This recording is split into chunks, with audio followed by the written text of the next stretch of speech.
Perkenalkan, nama saya Farid Zakari dari Departemen Teknik Sistem Perkapalan. Saya akan membahas tentang pengamalan Pancasila di lingkungan sekitar saya.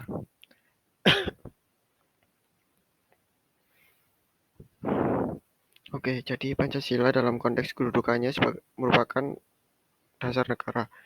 Pancasila sejatinya adalah identitas bangsa Indonesia. Kehadirannya membuat bangsa ini utuh. Karena tanpa dasar negara, bangsa Indonesia tidak memiliki identitas serta arah tujuan yang jelas, sehingga ancaman perpecahan akan lebih mudah terjadi. Oleh sebab itu penting bagi masyarakat Indonesia memahami dan memiliki wawasan mengenai pengamalan nilai-nilai Pancasila serta kewarganegaraan di lingkungan sekitarnya. Oke, pengamalan sila pertama, ketuhanan yang Maha Esa, yaitu adanya masjid di dekat rumah saya sebagai tempat beribadah. Yang kedua, adanya masjid dan gereja yang berdekatan sebagai contoh toleransi antar umat beragama. Contoh pengamalan sila kedua, kemanusiaan yang adil dan beradab. Yang pertama, mampu mengakui persamaan derajat, persamaan hak, dan persamaan kewajiban antara sesama manusia. Yang kedua, saling penolong dan mencintai sesama. Sebagai contoh, kita sebagai sesama penghuni kampung, jika ada warga yang sakit, kita bisa memberikan pertolongan atau setidaknya menjenguk.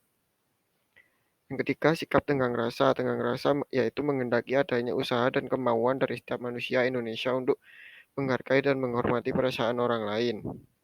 Yang keempat, tidak semena-mena terhadap orang lain. Semena-mena berarti berat sebelah dan tidak berimbang.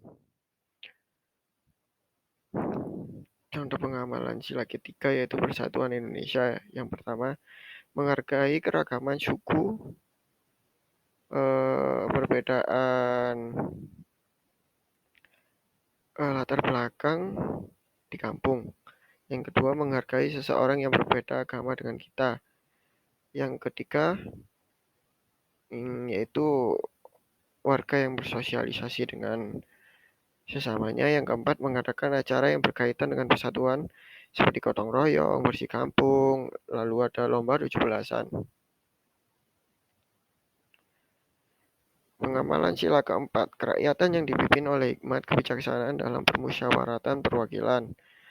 Yang pertama itu adapun pengimplementasian nilai sila keempat ini yaitu dengan mengadakan voting pemilihan kepala kampung. Dalam voting ini setiap orang akan bebas memilih tanpa adanya tekanan dari pihak manapun.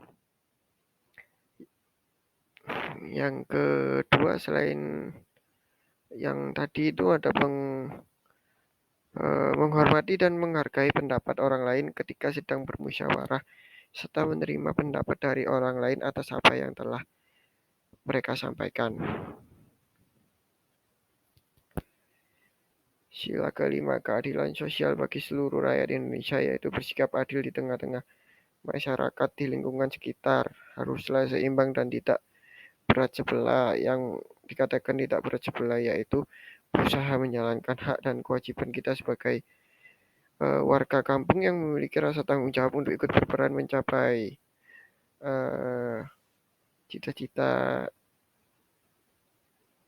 negara bersama tanpa meninggalkan nilai-nilai Pancasila sebagai dasar dan ideologi negara. Adapun pengimplementasian butir sila kelima ialah dengan sesama masyarakat harus saling membantu. Misalnya saat kerja bakti tidak ada yang duduk-duduk saat yang lain sibuk dengan kerjaannya masing-masing.